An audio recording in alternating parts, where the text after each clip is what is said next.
মর্যাদা পুরুষোত্তম রামচন্দ্র লীলা পুরুষোত্তম, আর শ্রীকৃষ্ণের মধ্যে বেশ বিপরীত। শ্রীকৃষ্ণ জন্মেছিলেন রাত 12টায়, রামচন্দ্র জন্মালেন দিন 12টায়। বিপরীত, সব উল্টো। শ্রীকৃষ্ণ 3 জায়গায় বাঁকা, রাম একেবারে সোজা। রামের বাঁকা আছে নাকি?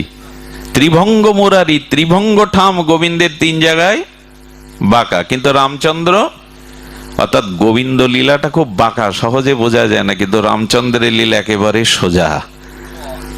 আমাদেরই মতো তাদের সরল লেখা। আচ্ছা, রামচন্দ্র কয় ভাই হয়ে এলেন? পূর্ণব্রহ্ম কয় ভাই বলুন? 4 ভাই। গোবিন্দ কয় ভাই? তার বিপরীত, 8 জন। অষ্টম গর্ভে এলেন 8 জন, এই তো। আচ্ছা, শ্রী ভগবান শ্রীকৃষ্ণ তিনি যখন এলেন কংসের কারাগারে, তখন চতুর্ভুজ রূপ ধরলেন। উনি চতুর্ভুজ রূপ ধরলেন আর বললেন, আমাকে শিশু হয়ে যাচ্ছি, তুমি আমাকে নিয়ে যাও। আর এখানে চতুর্ভুজ হয়ে এসেছিলেন, কিন্তু কৌশল্যা বলেন, ওই রূপে আমি তোমাকে চাই না, তুমি শিশু হয়ে আমার কোলে ওঠে কাঁদো, ক্ষুধার জন্য কাঁদো। বিপরীত। আচ্ছা, রামচন্দ্র এক পত্নী ধরো, সীতা ছাড়া আর কাউকে গ্রহণ করেছিলেন? সে শূর্পণখা চাইলে তো নাককানি কেটে নিলেন। কিন্তু ভগবান শ্রীকৃষ্ণের শুধু 8 জন না, 16,108 জন। এইখানে বিপরীত, সব বিপরীত। রামচন্দ্রের সাথে যা কিছু লীলা কোথাও মিলাতে পারবেন না। 2 জন পূর্ণ ব্রহ্ম, স্বয়ং ভগবান, কিন্তু লীলাগুলি বিপরীত কেন? বিপরীতের কারণ আছে, সেই কারণটা আমি বলছি। ভগবান শ্রীকৃষ্ণের লীলা অনুকরণীয় নয়। ভগবান শ্রীকৃষ্ণ দাপরে ব্রজলীলা বা মাথুরা লীলা বা দ্বারকা লীলা যা করেছেন, কোন মনুষ্য যেন এটা অনুকরণ কখনো। রাসলীলা অনুকরণ করতে পারবেন? গিরি গোবর্ধন তুলতে পারবেন? 16,108 জনকে বিবাহ করতে পারবেন? আবার একই সময় ওদের ঘরে 16,108 জন হয়ে প্রবেশ করতেন, মনোরঞ্জন করতেন, ওদের সাথে খেলা করতেন। এই লীলা যেন কেউ অনুকরণ না করে। কিন্তু রামচন্দ্রের প্রত্যেকটি লীলা মানুষের অনুকরণীয় আদর্শ, প্রত্যেকটি লীলা মানুষের আদর্শ অনুকরণীয়। এই জন্য ভগবান শ্রীকৃষ্ণের কোন লীলা যেন কেউ অনুকরণ না করে, অনুসরণ করে, এগুলি শ্রবণ করে, কৃষ্ণ ভক্তির পথে যায়। রামচন্দ্রের লীলা সে যেন জীবনে প্রতিপালন করে, অনুকরণ করে। এই হলো রাম ও কৃষ্ণের মধ্যে পার্থক্যটা। পার্থক্য আরো অনেক আছে, আমরা শুধু এইটুকু জেনে নিই যে কেন রামচন্দ্র রাজীব লোচনের লীলা অনুকরণীয়।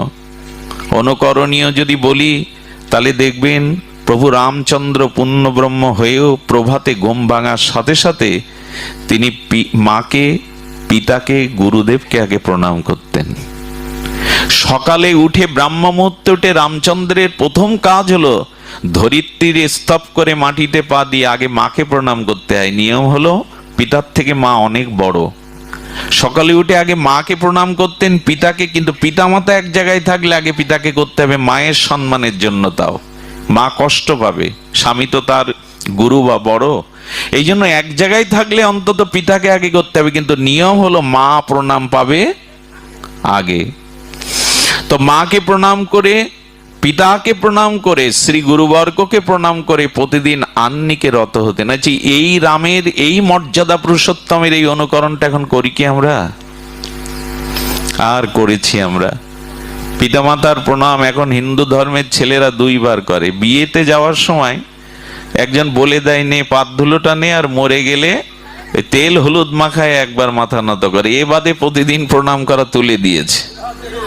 মানব সমাজের প্রথমে হলো পিতামাতাকে প্রণাম করলে কি হয় জানেন? একটা রক্ষা কবচ তৈরি হয়ে যায়। শোনে নিন, সঙ্গে সঙ্গে বহিঃশত্রু, অ্যাক্সিডেন্ট বা অনেক বিপদের হাত থেকে একটা রক্ষা কবচ, ঢাল তৈরি হয়ে যায়। পিতামাতাকে প্রণাম করবেন, ওরা যে মাথায় হাত দিয়ে বলবে বেঁচে থাক, কৃষ্ণ ভক্তি হোক, এ সব মন্ত্রের থেকে বড় মন্ত্র। ওদের আশীর্বাদের সাথে সাথে আপনার একটা রক্ষা কবচ, ঢাল তৈরি হয়ে যাবে।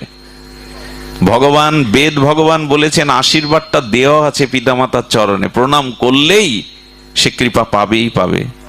এটাই তো করি না আমরা। বৃদ্ধ পিতামাতাকে প্রণাম করা আমরা তো তুলেই দিয়েছি। রামচন্দ্রের প্রথমেই হলো এইটি। আর প্রভু রামচন্দ্রের কর্তব্য জ্ঞান দেখুন। কর্তব্য জ্ঞান বলতে ছোটবেলায় কৌশল্যা, সুনেত্রা আর মারা ওদের শোয়ে একদিন 4 ভাইকে একই জায়গায় শয়ন করাতেন। ওদের জন্মটার পার্থক্য কিন্তু 10, 5, 2 বছর না, 2-3 মিনিটের। একই সাথেই ওরা হয়েছিল 2-3 মিনিটের। এই জন্য ওরা প্রায় সমবয়সী, 2-3 মিনিটের, আর তবু বড়ত্বের মর্যাদা চিরকালই দিয়ে গেছে। 4 ভাইকে ঘুমানো হয়েছে, লক্ষণ কাঁদছে। লক্ষণ কাঁদে কাঁদে কাঁদে, ঘুমায় না। শেষে বশিষ্ঠ দেবকে ডেকে আনলেন সুনেত্রা, কৌশল্যা। লক্ষণ কেন ঘুমাচ্ছে না প্রভু, কাঁদছে।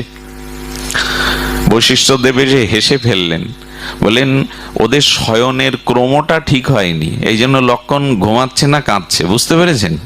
শয়নের ক্রম 1, 2, 3 একটা ক্রম আছে না?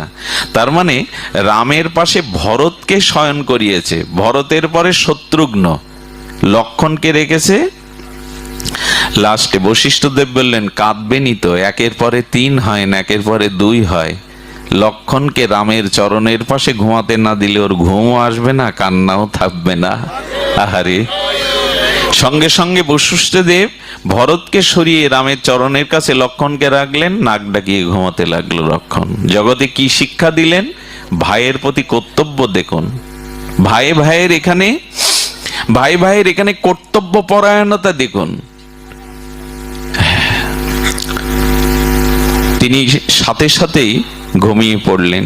4 ভাই, তাদের ভিতরে এই যে রাম রাজত্ব, রামের যে চরিত্রাবলী এত পবিত্র, এত ভুবন পবিত্র, এই 4 ভার শুধু মিল না আছে। আপনারা লক্ষ্য করুন, সর্বদাভাবে লক্ষ্য করুন রামচরিত্রের মহিমা বা মাধুর্য। রামের কোনো দোষ ছিল কি যা তাকে বনবাসে যেতে হবে? কোনো দোষ ছিল কি মা? কালকে যুবরাজ হবেন, প্রজারা তাকে প্রাণের থেকেও ভালোবাসেন। রামচন্দ্রের কোনো দোষ ছিল কি যে তাকে বনবাসে যেতে হবে? মা কইকেয়ী যখন তাকে বনবাসের কথা দশরথকে বললেন, দশরথ কইকেয়ীর চরণে ধরে পর্যন্ত বলেছিল আমার ভরত রাজা হোক, আমার ভরত রাজা হোক, এতে আমার কোনো আপত্তি, আমার কাছে ভরত আর রাম একই। তবে দ্বিতীয় বরটা তুমি ফিরিয়ে নাও, রাম অযোধ্যায় থাকুক, তাকে বনবাসে দিও না। ভরত রাজা হলে আমার আপত্তি নেই, আমি রামকে ভরতকে 2 চোখের 2 মণি মনে করি। দশরথ চরণে ধরলেন। দেখুন, আচ্ছা কইকেয়ী এই সুযোগটা পেল কি করে বলতে পারেন? 3 জন স্ত্রীর মধ্যে দশরথ কইকেয়ীর রূপ যৌবনটা, গুণটা বেশি ছিল। রূপ যৌবন সৌন্দর্য গুণ থাকাতে বেশি আসক্ত হয়ে পড়েছিলেন দশরথ কইকেয়ীর উপরে। এই জন্য যে কোনো পুরুষ যারা নারীতে প্রবল, যাদের আসক্তি, দুর্বলতা, তাদের জীবনে সর্বনাশ আসবেই। সহজ কথায় খুব বাংলায় এই ভাষাটা প্রয়োগ করা উচিত না। মেয়ে মুখ পুরুষ যারা না, তাদের জীবন ছন্ন ছাড়া আর কিছু নাই, অভিশাপ ছাড়া তারা কিছু পাবেই না। দশরথের এমন মোহ এসে গিয়েছিল, যুদ্ধক্ষেত্রে রানীকে নিয়ে যেত রথে করে। বাবা, বেড়াতে গিয়ে নাকি স্ত্রী নিয়ে যাওয়া যায়, তো যুদ্ধক্ষেত্রে নিয়ে গেছে। যুদ্ধক্ষেত্রে রথের চাকা পড়ে যাচ্ছে, খিল থাকে তো, খিল খুলে গেছে। কইকেয়ী করেছে কি, সে খিলের মধ্যে আঙুল দিয়েছে যাতে রথের চাকা ধসে পড়লে তো যুদ্ধ করতে, আঙুল কেটে গেছে, রক্তাক্ত হয়ে গেছে। দশরথ কাপড় ছিঁড়ে বেঁধে বলে এত ভালোবাসো? বলি এটা তো আমার কর্তব্য, আপনি আমাকে প্রাণের থেকে ভালোবাসেন, অন্য রানীদের থেকে ভালোবাসেন। বললেন তাহলে একটা বর চাও, আজ আমি তোমাকে কিছু দেব। আর একদিন যুদ্ধ করতে করতে উনি মূর্ছিত হয়ে পড়ে গেছিলেন রথে।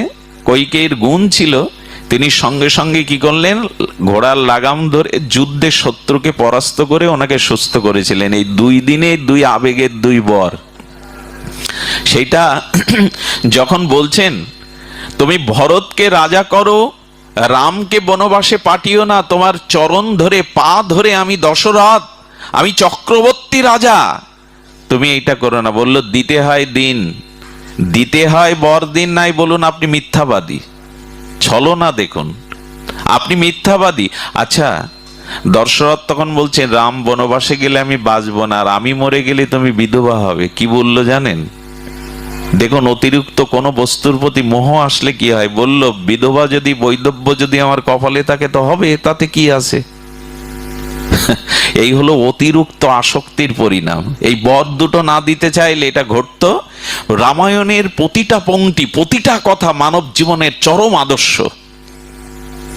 কোনো বস্তুর প্রতি অতিরিক্ত আসক্তি এনো না, পস্তাতে হবে, জীবনে তার খেসারত দিতে হবে। তো রামচন্দ্র হেসে উঠলেন, বনবাসের কথা শুনে কইকেয়ীকেই প্রণাম করতে গেলেন। কইকেয়ীকে বললেন, মা তুমি আমার যে উপকার করলে, কল্যাণ করলে, এটা জগতে সন্ন্যাক লিখিত থাকবে। কে বলছেন কথাটা? যার বনবাস দিচ্ছেন। কইকেয়ীকে, কৌশল্যাকে না, কইকেয়ীকে প্রণাম করে আশীর্বাদ নিতে গেছেন। রামকে প্রশ্ন করা হলো পাশ থেকে, যে তোমার বনবাস দিল 14 বছরের, তোমার জন্য উৎসব হচ্ছে, আনন্দ হচ্ছে, তো তুমি তাকে আশীর্বাদ চাইছো? কুমোরেরা ঘট তৈরি করে দেখেছেন? কাঁচা ঘট বানায় চাকে ফেলে। ওই ঘরটা বানাবার পরে দেখবেন ওই দুটো যখন জোর দেয় তলার উপরে, তখন কোথাও কোথাও একটু বাঁকা থাকে, নরম কাঁচা মাটি। তো কুমোর করে কি, ওর মধ্যে হাত দিয়ে কলসির মধ্যে ঘটের একটা তক্তা দেয়, দিয়ে বাইরে একটা তক্তা দিয়ে কি করে, পিটায়। কেন মা? ওইটা সমান করার জন্য। মাটির ঘট বাঁকা হলে তো কেউ নেবে না। আর ঘরটা কাঁচা অবস্থায় জল ভরলে কি হয়? জলও যাবে, ঘটও যাবে। ঘরটা যখন চাকে পোড়ানো হয় তখন পাকা ঘট হয়, ওতে জল ধরে রাখা যায়। রাম বললেন, মা তুমি প্রকৃত প্রজ্ঞাবান, তুমি সাধারণ নও মা, তুমি দেবী।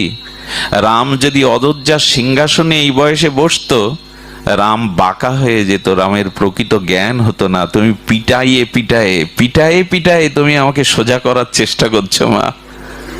কারণ রাজা হতে গেলে প্রজাদের দুঃখ কষ্ট বুঝতে হয়, আর এটা রাজত্বে থেকে বোঝা যায় না। তাদের কাছে না গেলে কখনো বোঝা যাবে না কার দুঃখ, কার যন্ত্রণা কত। তুমি আমাকে ওখানে পাঠাচ্ছ পাকা রাজা হওয়ার জন্য।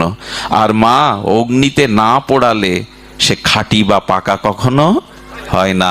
আজ রাম যদি অযোধ্যায় থেকে যেত, অযোধ্যার রাজা হতো, কিন্তু বনবাসে গিয়ে আজ রাম হৃদয়ের রাজা হয়ে গেল জগতের।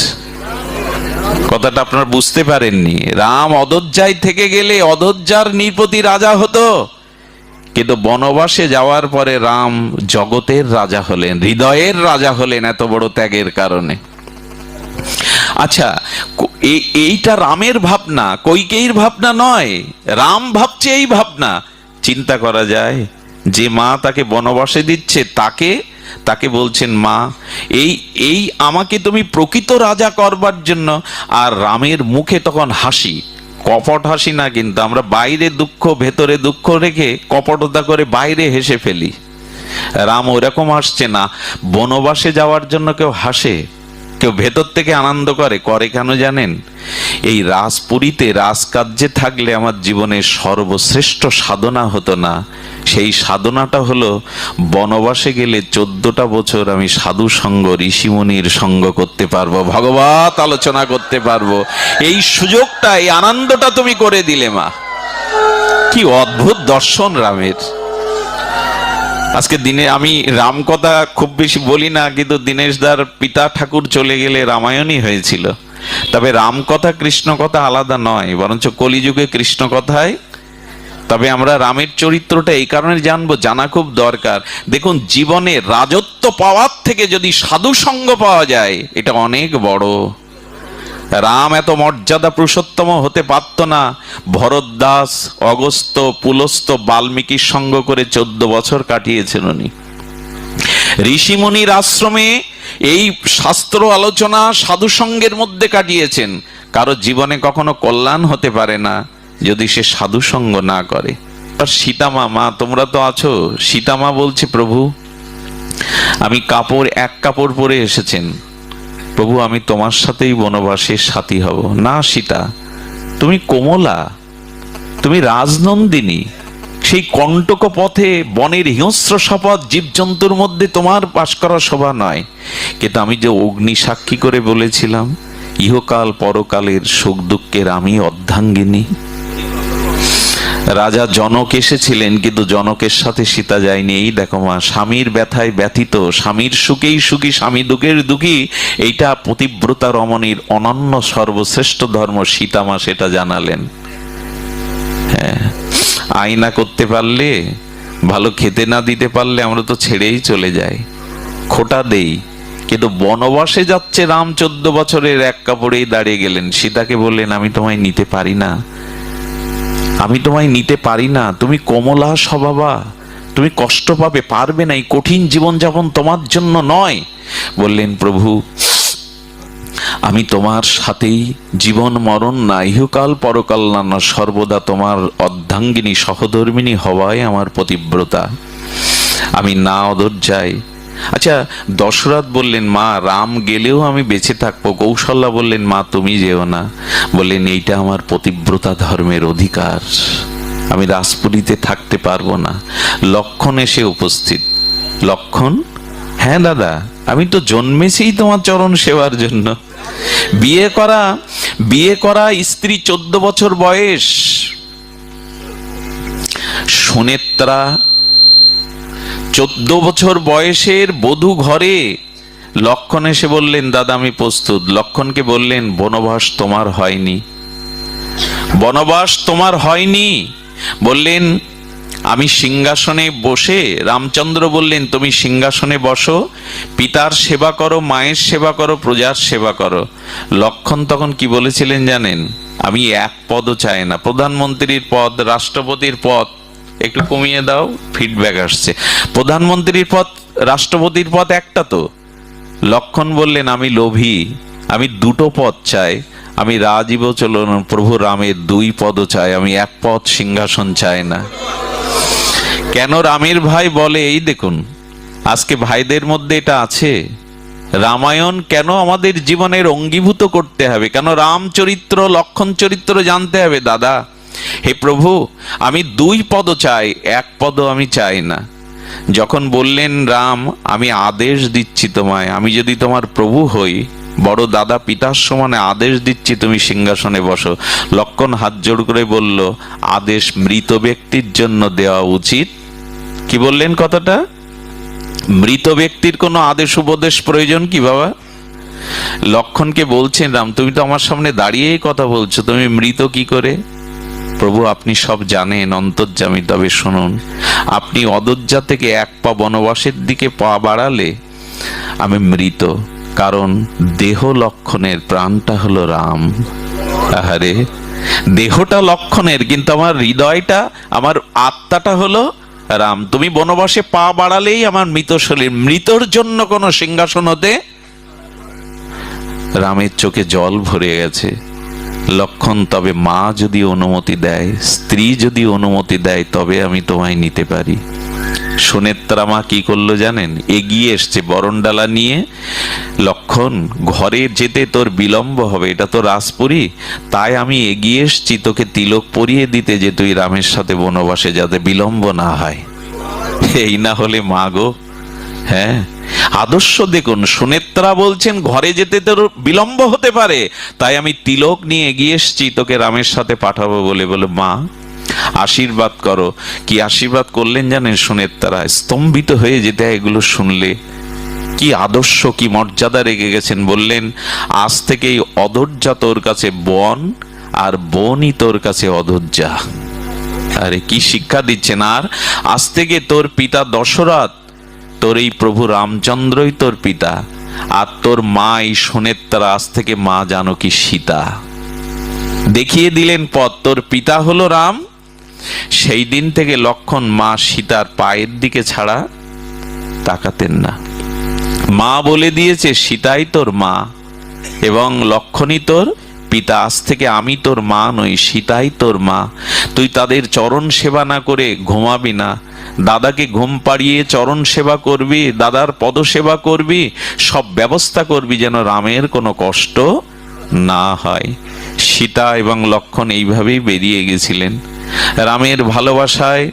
আপনারা জানেন, গুহক চণ্ডাল দূর থেকে কাঁদতে কাঁদতে চোখে রক্ত ঝরেছিল। প্রভু আজ তুমি রাজীব লোচন, মর্যাদা পুরুষোত্তম, তুমি বনবাসে যাচ্ছ, আমার বাড়ি যাবে না প্রভু? গুহক চণ্ডাল বলছেন, আমি চণ্ডাল বলে? বলো না, আজ যে আমার আর গৃহে ফেরা হবে না, গৃহে আমি যেতে পারবো না, তবে এই গঙ্গার তীরে আমি রাতটুকু কাটাতে চাই, ভোরবেলা আমি পার হতে চাই।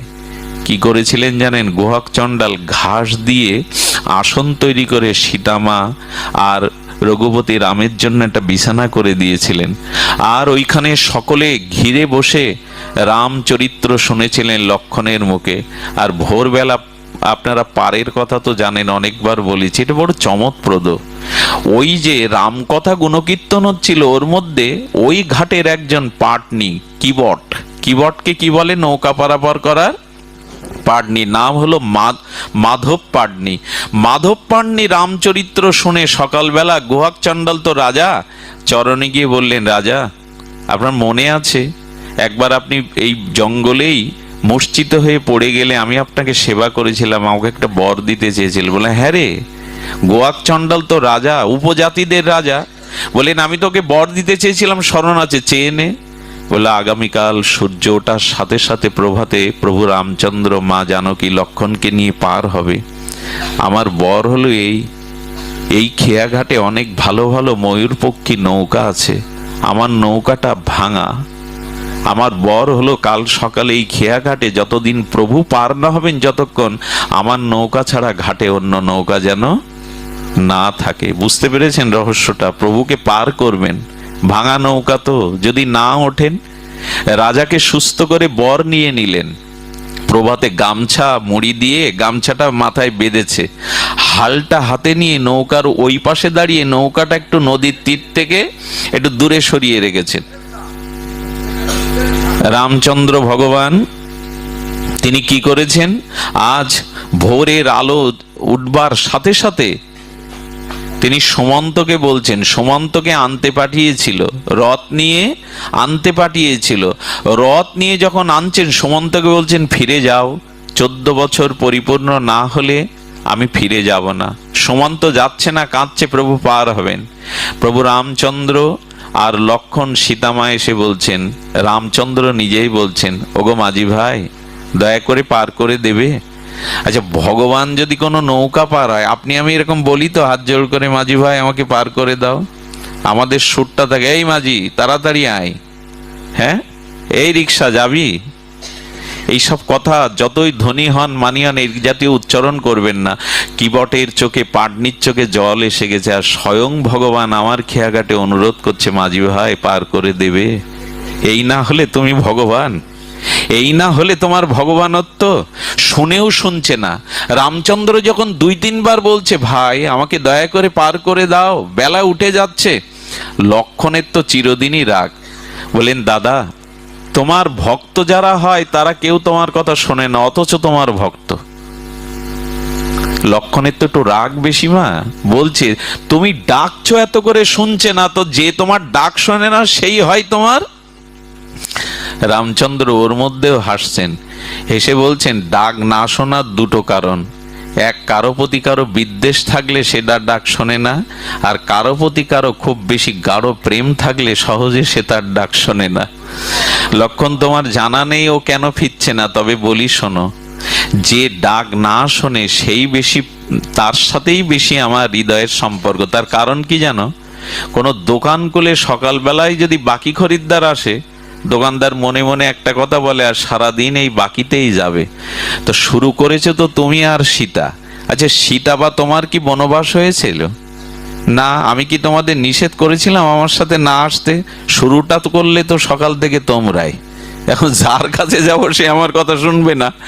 এর মধ্যে লক্ষণে রাগ রেমে গেছে, আসলে আমাকেই তো নিষেধ করেছিল প্রভু। বলে, ওই আর একজন রথে, ও যাচ্ছে না, এও তোমার ডাক শুনছে না। বলেন, ওই বৌনি বেলায় বাকি খরিদ্দার এলে যা হয়। লক্ষণের মুখে তো হাসি আনতে হবে, ভগবান যেখানে সেখানে নিরানন্দ কোথায়। এইবার ডাক শুনেছে, মাঝি ভাই। ফিরে দাঁড়ানোর পর লক্ষণ বললেন, তুমি এর আগে শুনতে পাওনি? বলে, পেয়েছিলাম। বাবা, কিবটের কি উত্তর? আমি পেয়েছিলাম শুনতে, উত্তর দাওনি কেন? প্রভু ডাকছেন। বলে, ইচ্ছা করে দেয়নি। ইচ্ছা করে দাওনি কেন? তো প্রভুকে শিক্ষা দেওয়ার জন্য, ভগবানকে শিক্ষা দেওয়ার জন্য। কি শিক্ষা একটু বলো? বলো, প্রভু এই খেয়াঘাটের মাঝে আমি গঙ্গার। আচ্ছা, গঙ্গায় ছাড়া অন্য নদীতে গেলেন না কেন? গঙ্গা যেমন স্রোতস্বিনী, এই কিবটের মনেও রাম প্রেমের স্রোত বইছে। জানে গঙ্গায় থাকলে একদিন ভগবানকে পাবো। হরিকথার গঙ্গায় যারা থাকে, গঙ্গার তীরে যারা থাকে, তারা একদিন পাবেই।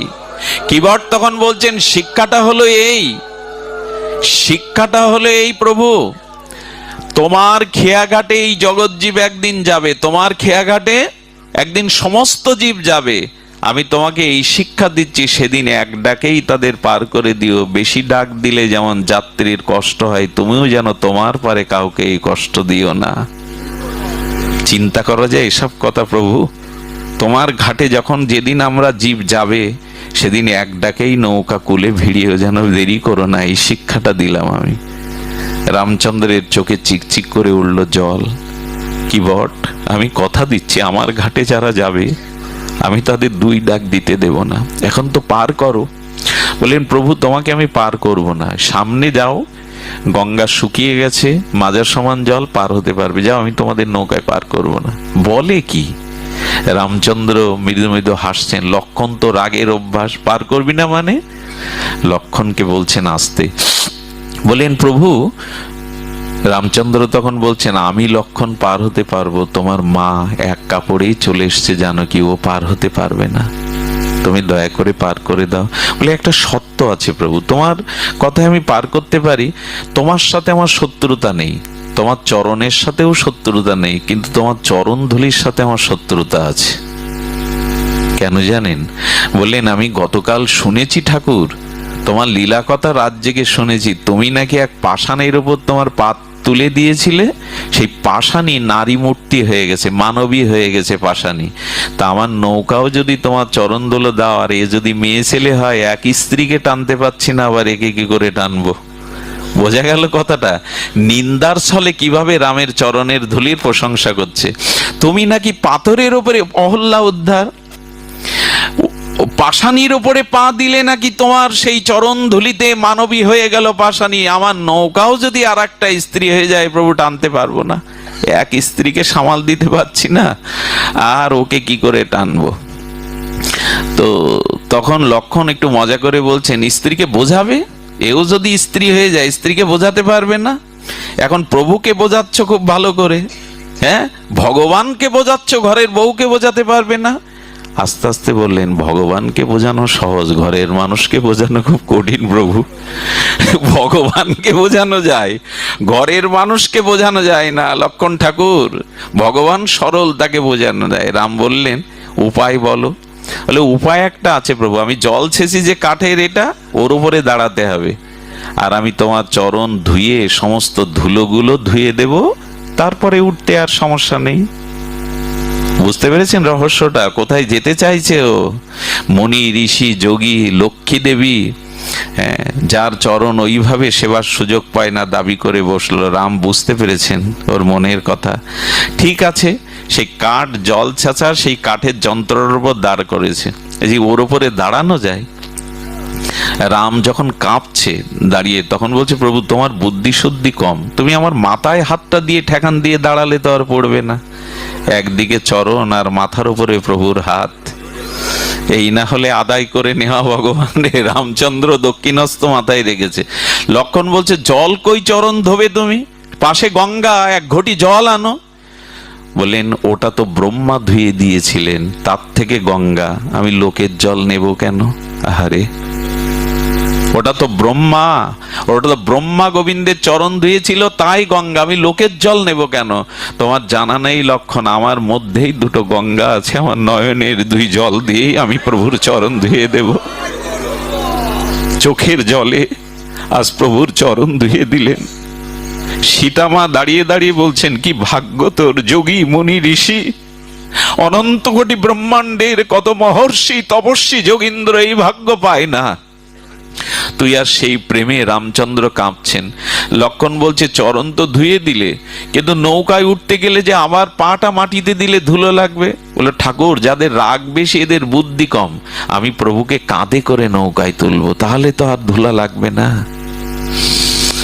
আজ ভক্তের দুয়ারে ভগবান, ভক্তের কাছে সব ছবি দিলেন। নৌকায় উঠল, বসেছেন রাম লক্ষণ সীতামা। বলুন তো, গঙ্গার নদীর উপরে প্রভাতের সূর্যের কিরণ মালায় কিবট বলছে প্রভু এক জন্মে আমি কচ্ছপ ছিলাম, তুমি ক্ষীরোৎসাহের লক্ষ্মী দেবীর চরণ সেবা করছিল, আমি কচ্ছপ হয়ে তোমার রাঙা চরণটা একটু ছুতে চেষ্টা করেছিলাম, কিন্তু লক্ষ্মী দেবী জন্তু মনে করে আমাকে ছুঁড়ে ফেলে দিয়েছিল। সেই দিন দুপোটা চোখের জলে বলেছিলাম, প্রভু কোনো জন্মে যেন তোমার চরণ পায়, আর সেই আশা তুমি আমার পূর্ণ করছো। ভগবানকে চান, কোনো না কোনো জন্মে তিনি আপনাকে অবশ্যই কৃপা করবেন। চান, ভগবানের সেবা চান, কোনো না কোনো জন্মে এই আশা আপনার পূর্ণ হবে। সংসার